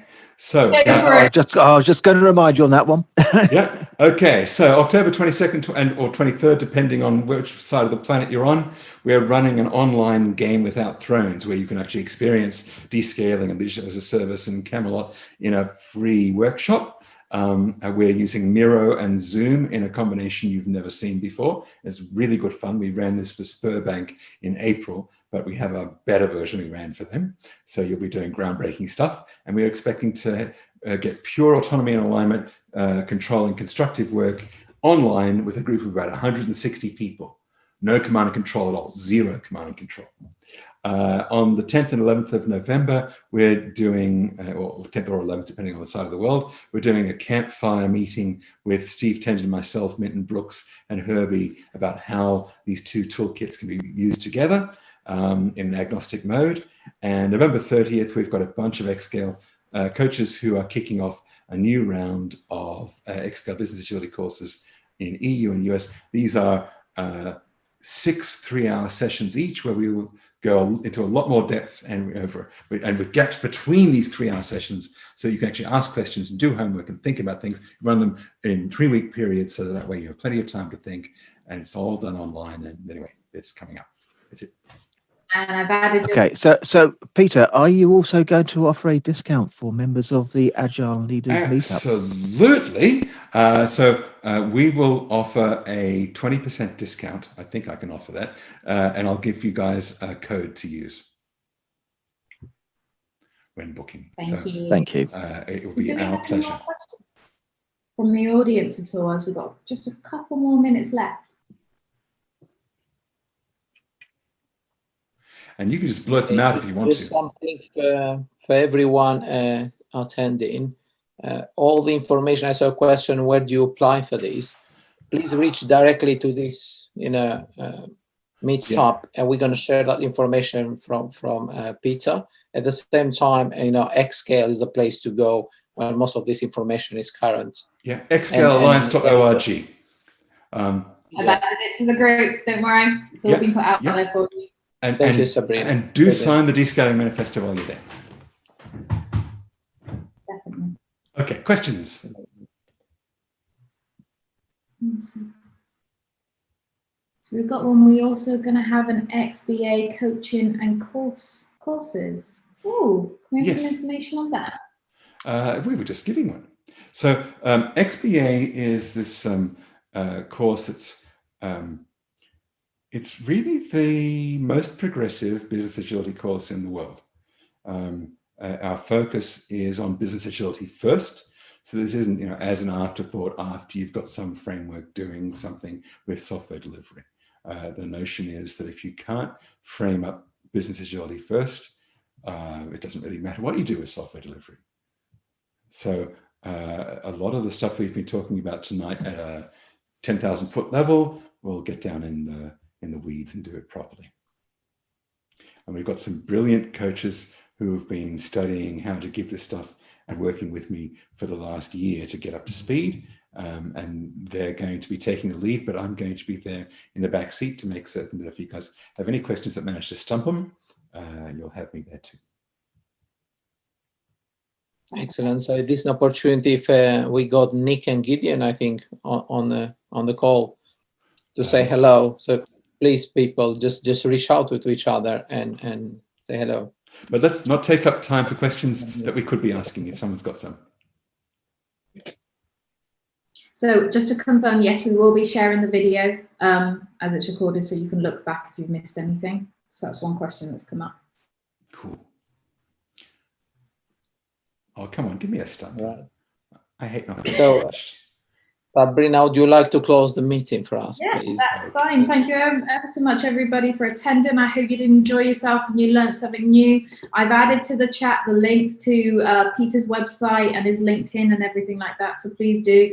Please feel free to add myself, Richard, and Rich on LinkedIn. We're all a very friendly bunch. We've got quite a few meetups that we've got upcoming, so keep an eye on our space. But thank you very much for your time, and also feel free to comment on what the best times are for the meetups.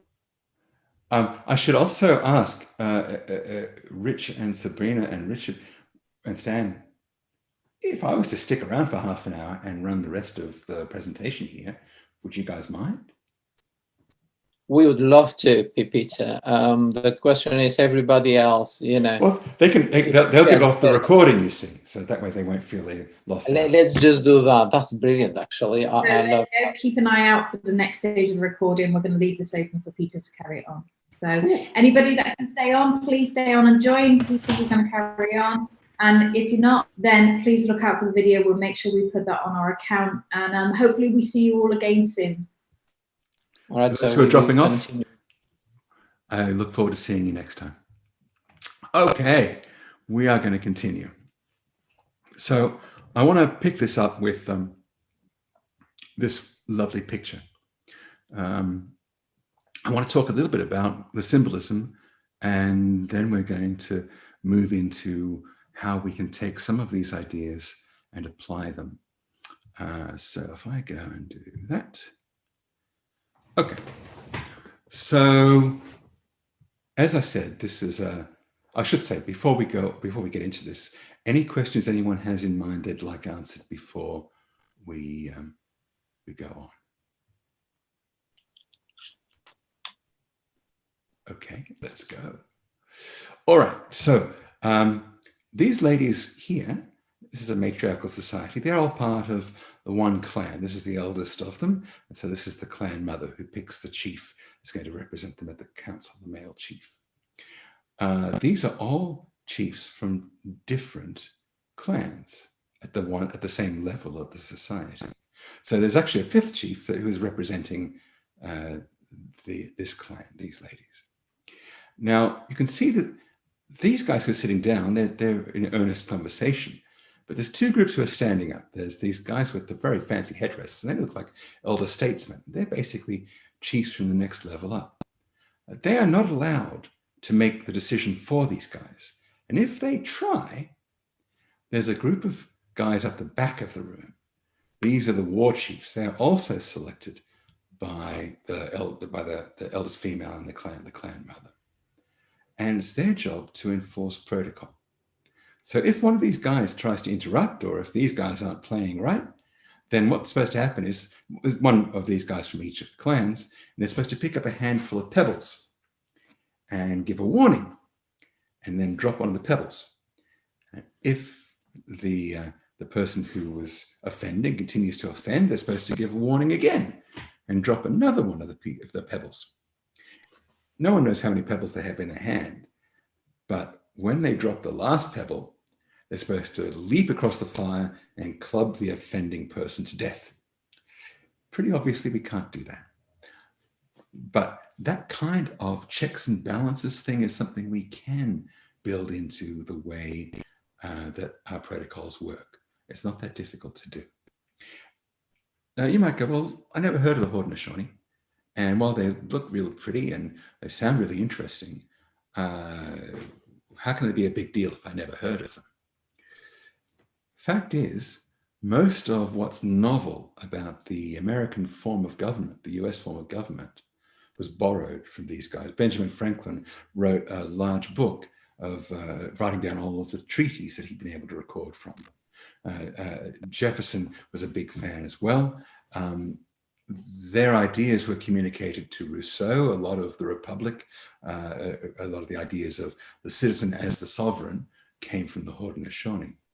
So both the American Revolution and the French Revolution owe a big debt to the Haudenosaunee. And Marx and Engels wrote extensively about the Iroquois. So the Russian Revolution as well. And Stanton and Mott, the ladies who started the suffragette movement, they were big fans of the Haudenosaunee because it's a matriarchal society. So this group of people have been the wellspring of democracy in Western civilization. And the fact you haven't heard about them, well, that's because in the War of Independence and the War of 1812, they got screwed over in different ways. And I'm not going to go into depth about that. It's a really, really interesting history, but we're going to move on. Now, I am not knocking the ideas of sociocracy or holacracy. I'm raising them because they're also heavily influenced by the Haudenosaunee. Sociocracy came from the Quakers. The Quakers got their ideas from the Haudenosaunee. So we're playing with ideas that we got from those guys. We're just not aware of it. Unfortunately, just like the US system of government, a lot of the value in the Great Law of Peace has been dropped on the ground. And you can find translations of the Great Law online if you're interested in which ones I like. I'm happy to send you some links. But for now, go and do some research. It's really, really interesting. So there's lots of things you could say about holacracy at Zappos and whether it's continuing there or not. And you could talk about the trials done at Medium. There's an organization called Organisers Agile I got borrowed this quote from. And this is, I think, one of their diagrams of what things look like. But you can see the problem just looking at this diagram of what they came up with, that we've got way too many circles and very poor factoring of those circles. There's nothing that refactors breadth first in these ideas, or they do lots of refactoring at local levels, but that means you have endless bureaucratic conversations about, well, how are we going to vary the roles and responsibilities to deal with these problems or those problems? And so you wind up with a huge amount of overhead to get even simple decisions made. Once things are scaled up at small scales, maybe up to 50, 60, it's fine. Maybe a little bit bureaucratic for my taste, but the way that the conventions are set up is bureaucratic for my taste, but the ideas aren't bad. What we're looking for in a fractal organization is something that can work the same way at every level. So that's where these things are coming to grief. Same thing with Spotify. The idea of chapters is a good idea, but it's not self-similar with the guilds. And Nyberg in his videos said that you could have tribes up to 100 people. And he talked about the Dunbar number as 150. Dunbar said that there are a number of Dunbar numbers, beginning with 5 or 6, and then 15 to 20, and then 50, 60, and then around about 150 to 200. The 150 to 200 is a good size unit to have as a micro enterprise. Maybe it's a bit big for a micro enterprise, but it's basically a building block for a corporation. It's not intended to be a functional work stream. It's not intended to be autonomous. It's too big. And there's lots of really interesting results, actual experiments that have been done to back this up.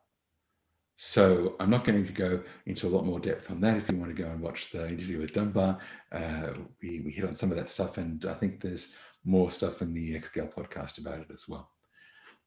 But you can see there's already a fallback to command and control here. Every one of these little squads has a product owner who calls out the mission, what it's supposed to do. Mission command is a good thing. They've got autonomy about how they do it. But these product owners wind up reporting into a tribal leader, and then you've got a traditional command and control hierarchy above that. Because that's the way it worked in 2012, according to Nyberg. According to a lot of other Spotify coaches, that was not the way it worked in their part of the organization. And these days, I've listened to a number of presentations from current Spotify coaches, and I wouldn't want to work there. Let's just say it that way. They certainly don't do things this way anymore. So Spotify emphasizes that, it's the guys who promoted the Spotify videos, emphasize that there is no Spotify model. It's not a model. It was just a bunch of ideas they were testing back in 2012. What we were interested in XSCALE was coming up with a model. Everybody wants a model. We want to be able to say to people, okay, here's a good way to set things up that actually has a pretty good chance of working. You might want to vary it, but here's a starting point. Without that, how is someone going to feel any confidence in trying to get autonomy and alignment to work for them? So what we decided to do was to think about it numerically. We wanted to set up a model that would optimize, well, the first 3 of these anyway. The 4th one, I would need to talk a little bit more about, and a lot of the XSCALE coaches who are listening in are going, wait, I haven't heard about fractal dimension. What's that about? So we'll talk about that a little bit more in the next 20 odd minutes. So maximum meeting size. What is the biggest meeting that you have to have in your organization to get any decision made across the whole organization? If the biggest meeting that you need to get any decision made is 6 people, that's a descaled organization. If it's 250, it's not a descaled organization. What's the maximum number of conversational hops between doers and deciders across the organization? If it's face-to-face, that's descaled. Maybe a single intermediary is still pretty descaled. If it's 17 intermediaries, the minimum feedback frequency, how long, what's the longest period that a decision lives in your organization before it's reviewed and revisited? If we have 3-year plans and we don't revisit them more than once a year, that's not very descaled. If every decision at all levels of the organization is revisited every week, which is what happened in Apple under Jobs, that's quite descaled. We'll come back to Fractal Dimension. So we've talked very damn quickly about leadership as a service. I want to talk about the last part of this. There's basically 3 patterns here. The first pattern is we have directly responsible individuals. Let's say that, let's keep it really simple. Let's say you're trying to get estimates made, and you've got a little team and they just can't agree. You're doing planning poker and some people say it's a 3 and some people say it's a 13. Well, if you're like me, you'll go, I know I have to force a decision. We can't sit here estimating forever, but I don't want to do it stupidly, because I know that if we just average the estimates, we'll get one that's wrong. And I know that if I try to get voting to happen, I'll get one that's wrong. But what I can do is I can say, well, this is a decision or an estimate about database. So Jill's our DBA. I know I'm picking on Jill. Susie's our DBA. And if you guys can't get unanimous in the next minute, I'm going to have Susie make an estimate. We'll take her estimate and move on. So basically, I'm saying that I have a directly responsible individual. After all, if this is mainly a database story, Susie's responsible for execution. So it makes sense that if the rest of the meeting can't get to unanimity, then Susie should decide. She's going to have to execute. At the same time, if they get unanimous and Susie disagrees, she's not going to be very happy. So she's now motivated to try and influence them to make a good decision. This is enormously powerful. Now, every DRI is motivated to influence. They're trying to provide leadership to the group as a service to them so they'll make a good decision. At the same time, they don't get to overrule, because if everybody else is unanimous, that's the decision that's going to be made.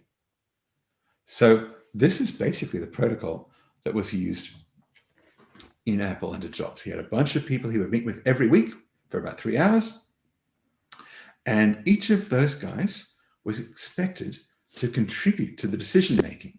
If they didn't, if they sat back or if they didn't think hard enough, Jobs was a complete tyrant. He would fire people for being too passive. He would fire people for being too aggressive. He would fire people for not accepting the decision of the group. What he wouldn't fire them for was observing protocol. So it's kind of a third. There was like a third of the decisions Jobs was, if he was in the meeting, he would wind up winning. A third he would lose, but he would accept because it was a good argument made. He wanted the best ideas to win. And so the third in the middle was a little bit of one, a little bit of the other. No question Jobs was a tyrant. But this idea of being a tyrant about protocol was near and dear to his heart. So the idea was the people who were DRIs in this meeting, I should mention, every meeting in Apple under Jobs had to have an agenda, and every agenda item had to be attached to an individual DRI. So that DRI had responsibility for executing whatever decisions were made about that item. They would go back to their team, and then they would act as the chair or the speaker for the decision-making in their team. So they would pick a bunch of DRIs, decide the decider is what we call that pattern. The business where a DRI can't overrule, but if the rest of the group is not unanimous, then they get to decide. We call that balance of powers. And so decide, DRIs, balance of powers, those are the 3 patterns in leadership as a service.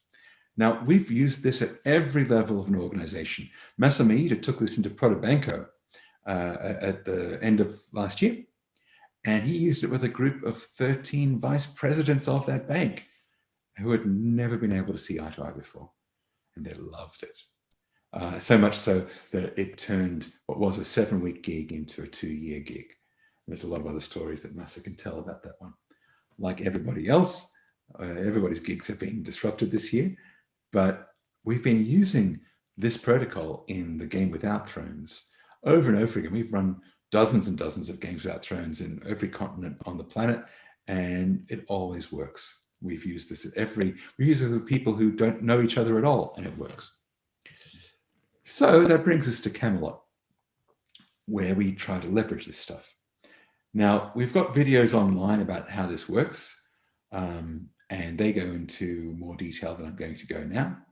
So I'm going to kind of go over this lightly, mainly because I want to get to a single slide where we have a pretty fractal picture about how it looks, and then I can talk a little about fractal dimension, which is what I really want to get to. So the idea is we want to have organizations that are dominated by autonomy in alignment rather than command and control. So self-directing programs of self-managing streams of self-organizing teams sounds very different to most of the organizations we work with. How can we get that to happen? This is where we have pull transformations, which I'm not going to talk about now. But that was at the start of this, when I was talking about IAG, that was what worked there. So I like making pretty animations. The PowerPoint has this thing called Morph that lets you do a lot of pretty things.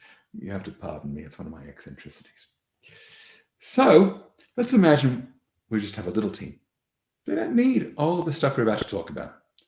They can certainly get benefit from leadership as a service, but we don't have to worry about aligning them to someone else. If they're just a startup by themselves, we don't have a problem to solve. This idea of steel thread, that's part of full transformation. Won't worry about that now. But let's double it. Let's say that we've got 2 teams and some shared roles. These 2 teams have a shared product owner, architect, and coach.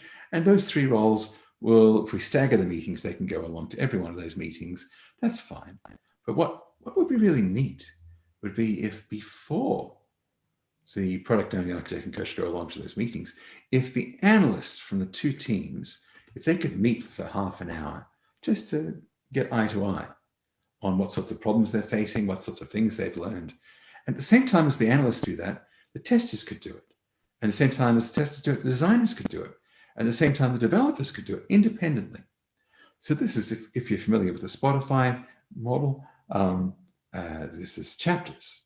But, well, chapters is simply borrowing an idea that's been current in Lean since the 1960s, the idea of quality circles. There's a lot more documentation about quality circles than there is about Spotify chapters. And what you'll see is that these quality circles work best when there's 3 people in them, as we talked about that before. So if we have those circle meetings before the teams have their retros, well, then those retros will be fully informed about all of the opportunities and issues and constraints, bottlenecks that are going on in each team, and the teams can adapt to each other without having to worry about a scrum of scrums. So it's really neat, and it makes the way this works much easier on the product owner, architect, and coach, because they can rely on everybody already being aligned. They don't have to do a whole bunch of running between the teams to help them make decisions. So if that's what we're doing, we have a very simple life cycle. We have delivery, we have circle meetings, and we have retrospectives. Then we go and do delivery again. And obviously we'd spend most of our time in delivery. If we think of having, let's say, 3 shifts in a hamburger joint, morning shift, the afternoon shift, the evening shift, and we could do circles across them. Maybe the hamburger flippers would be a circle, the chip fries would be a circle, the front desk staff could be a circle, the cleaners could be a circle. They don't need to do very many circle meetings. Maybe they have circle meetings once a month. The idea with this stuff, if we're talking business agility, it doesn't have to be about software. But we do have to keep these guys aligned, because if we do it right, they're all learning, and what they're learning can improve our business. Let's say, for example, that one of these shifts learns that a lot of our customers are Polynesian, and they really, really want Polynesian flavors in the food. If they can't communicate that to the other shifts, they can't make decisions about how to vary the menu. So what we really want is for those learnings to flow. And then we want these guys to be able to make decisions together. We haven't really given them something they can use to do that yet. So if we increase the complexity just a little bit, this is circle meetings, cross-team quality circles. So now you have an idea of what that looks like. We could show you a whole bunch of pictures of it, but that's okay. I'm not going to worry about that now. I'm going over this lightly. We do the retros after the quality circles. Let's make it a bit bigger. Let's say we've got 3 teams in a stream. Well, now there's far too many individual meetings for these shared roles to have to attend. So what we can do is we can say to each of these quality circles, we want you to pick a representative to go and meet with our product owner and our architect and coach once a week. If that's what we do and we have the same representative every time, that's not going to work very well. Basically, those representatives will start becoming middle managers. But if every circle has everybody take turns being the representative meeting with the shared roles, then everybody gets to have face-to-face meetings with them. And if we only have 3 teams in this stream, well, every third meeting you get to meet with them. That means that the other people in your circle are going to trust you, or they're going to have to trust you, and you're going to have to trust them to have a consistent effect. If you try and play games, it'll become very obvious very quickly.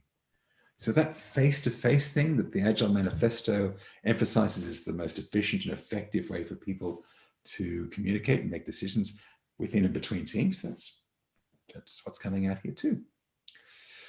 Okay, let's say that we've got these councils. Now, this is a bit more complicated than it needs to be. We need to have these activities. We have to prioritize business outcomes. We have to simplify them. We have to share learning across the streams if we have multiple streams. But in this version of these slides, we were expecting to have 3 different councils. We realized that we have a way to do this with a single council. It makes all this much simpler. But for now, I'll stick it. Oh, well, obviously, I'm not going to rewrite the slides while you guys are watching.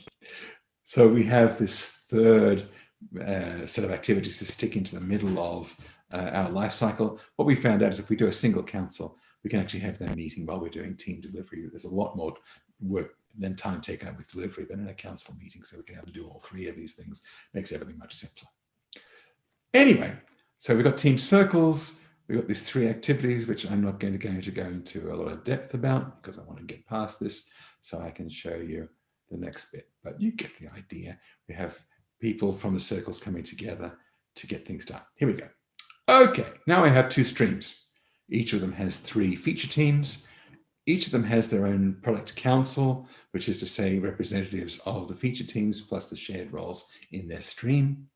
We can have cross-stream circles, which is what we've got for product owners, architects, coaches. We could also have cross-stream circles for quality automation, process automation, production support. You get the idea.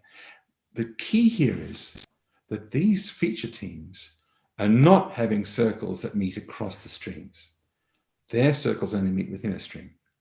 Otherwise, they wind up having far too many people in the circle meeting. We don't want that. And then everyone has to wait for each other to talk, like in a big scrum of scrums. It's no good. So let's go forward. Cross-stream quality circles. Okay. Who ratifies working agreements proposed between streams by these cross-stream circles? I'm not going to go into a lot of depth on this. And again, there's videos out there that do. So if I go past this, team retros. Okay, here we go. Rotation of our council members, of the representatives of the circles that are on the council. You'll see if each of these is a team, this team has 2 members on the stream council. If every team has a set of circle representatives, well, then every council meeting is going to have 1 representative of each circle. And this system of rotations works in such a way, if I can manage to go backwards, I don't think I can without coming out and going back in again. Let me try it. If I go here, you'll see it. The way we work it is such that every council meeting has 3 members that were on the previous council and 3 members that are new to it. So councils have memories, the same way teams have memories. They know why they made decisions last time the way they did. So this system of rotation is really, really simple. So how can we descale if we have 3 or 4 streams? Let's make it a bit bigger again. This is where we can have a council at the next level up.